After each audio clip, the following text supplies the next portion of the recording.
जैसा कि हमने लास्ट एपिसोड में देखा था, शिनवू इज़ुबी को अपने पास खींचते हुए कहता है, कम टू मी नाउ। वहाँ दूर खड़ी ली सब कुछ देख रही होती है। उसका दिल टूट जाता है। इज़ुबी भी काफ़ी ऑकवर्ड फील करती है और वहाँ से चली जाती है।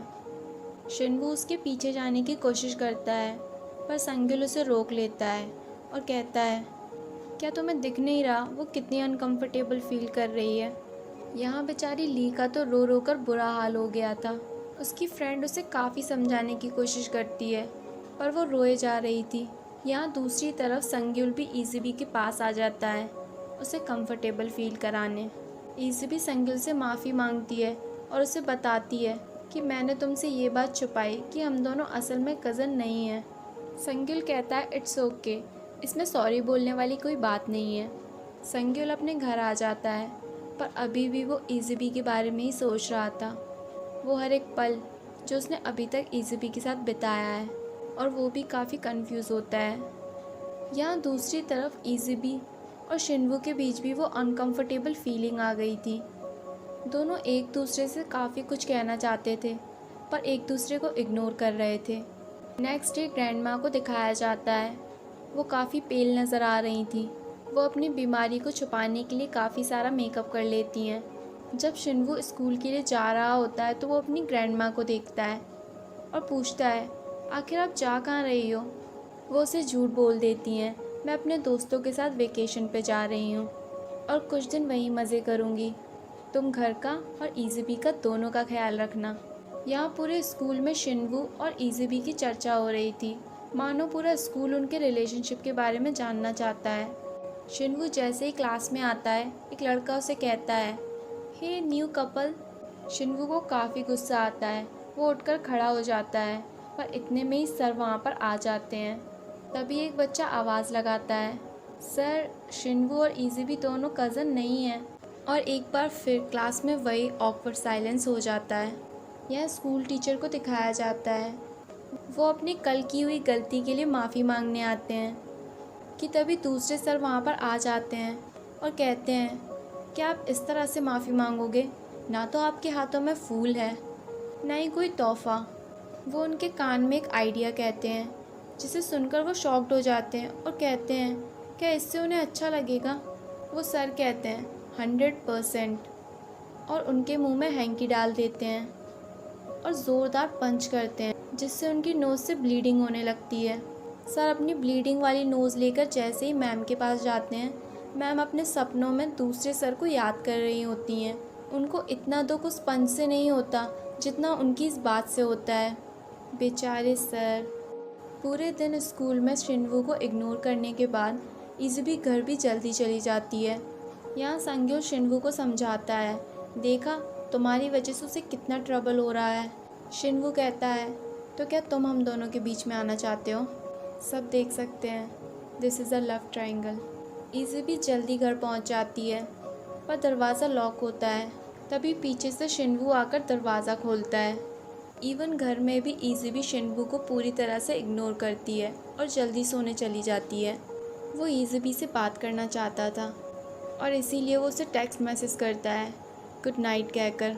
इज़ुबी भी उसे बहुत कुछ कहना चाहती है, पर वो अपना मैसेज टाइप करती है और फिर उसे इरेज कर देती है।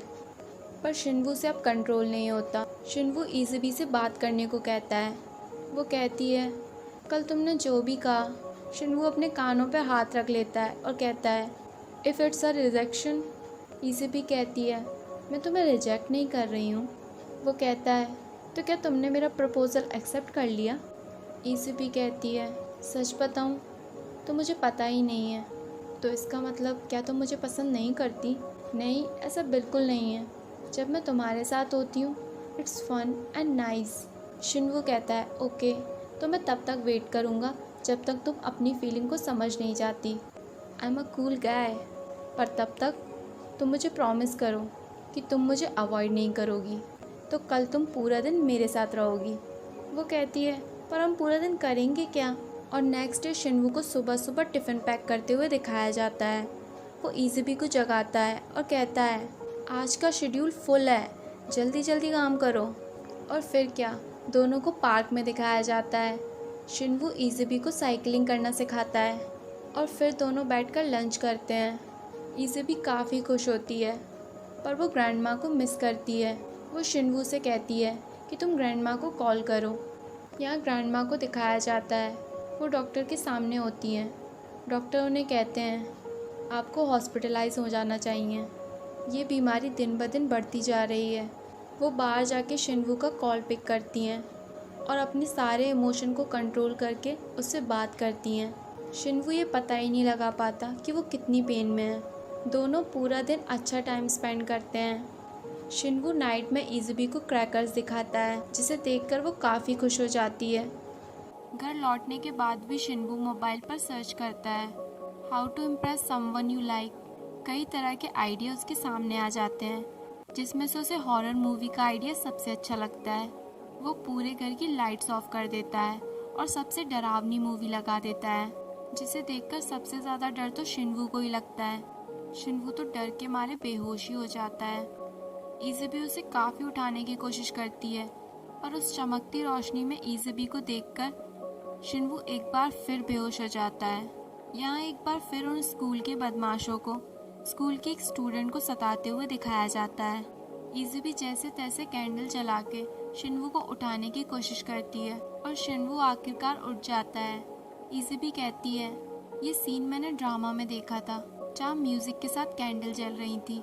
शिनवू कहता है और उसके बाद क्या होता है? इज़बी के मुंह से निकल जाता है किस, और वो अपने मुंह पर हाथ रख लेती है और शिनवू उठकर सोने के लिए चला जाता है। वो कमरे में जाकर सोचता है अगर मैं बेहोश नहीं होता तो मैं ज़्यादा कूल लगता। और यहाँ इज़बी काउच में बैठकर यही सोच रही थी कि शिनवू बेहोश होकर कितना क्यूट लग रहा था। कभी कभी लड़के ये बात भूल जाते हैं कि शायद सभी लड़कियों को कूल गाय पसंद नहीं आते। नेक्स्ट डे इज़बी शिनवू के लिए नाश्ता बनाकर सुबह सुबह स्कूल के लिए निकल जाती है।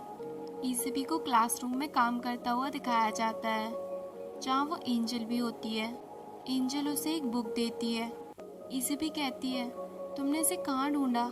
वो उसे बताते हैं ये बुक मैं पर्सनली लेके आया हूँ। ये उन लोगों के लिए है जो गलती से ह्यूमन बन जाते हैं, पर अगर तुम फिर से एंजल बनना चाहती हो तो ये तुम्हारी ब्लैक नोट में बदल जाएगी और तुम फिर से एक एंजल बन जाओगी। इज़बी कहती है तो क्या मैं फिर से घर जा पाऊंगी?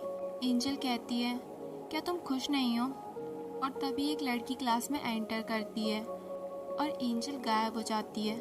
यहाँ सर अभी भी हार नहीं मानते। वो बार बार उन्हें मनाने की कोशिश करते हैं और हर बार की तरह फेल हो जाते हैं। इज़बी एक लड़की के पास जाती है और उससे पूछती है क्या एक एंजल को ह्यूमन से प्यार हो सकता है?